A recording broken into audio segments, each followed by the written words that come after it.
ఈ ప్రాంతానికి ప్రధాన సమస్య తాగునీరు.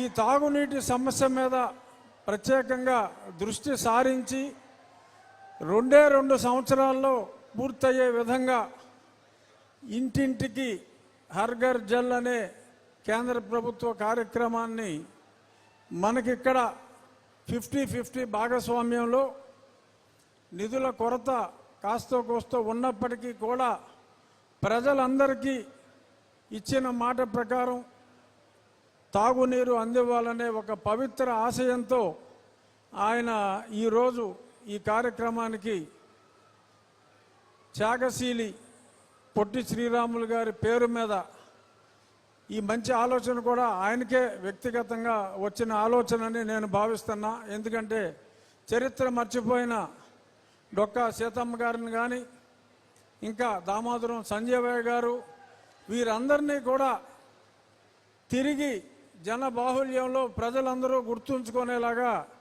ఎవరికి వాళ్ళు వాళ్ళ పేరే వాళ్ళ తండ్రి గారి పేరే పెట్టుకోవాలనుకునే ఈ రోజుల్లో సమాజంలో గొప్పవారందరినీ కూడా మనం గుర్తు చేసుకోవాలనే ఒక చక్కటి ఆలోచనతో అమరజీవి పొట్టి శ్రీరాములు గారి పేరు మీద ఈ జలధార ఈ జీవధార కార్యక్రమం శంకుస్థాపనలో వారితో పాటు కలిసి పాల్గొనటం నా అదృష్టంగా భావిస్తూ ఈ స్కీమ్లో బిగ్గెస్ట్ బెనిఫిషియరీ నా నియోజకవర్గం ఉండి నియోజకవర్గం. చేపల చెరువుల వలన చుట్టూ మరి గోదావరి ఉన్నా కూడా చాలా ఇబ్బంది పడుతున్నాం.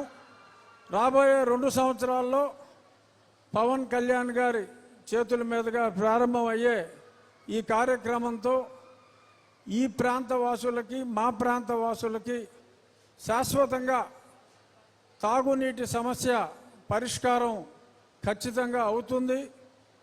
సర్ ఆర్థర్ కాటన్ని ఎలాగా మన గోదావరి జనం గుర్తుపెట్టుకుంటారో అలాగే కొన్నిదల పవన్ కళ్యాణ్ గారిని కూడా మేము ఎన్నటికీ మర్చిపోం, గుర్తుపెట్టుకుంటామని చెప్పి ప్రజలందరి తరఫున ఉప ముఖ్యమంత్రి గారికి తెలియజేస్తూ thank you very much sir.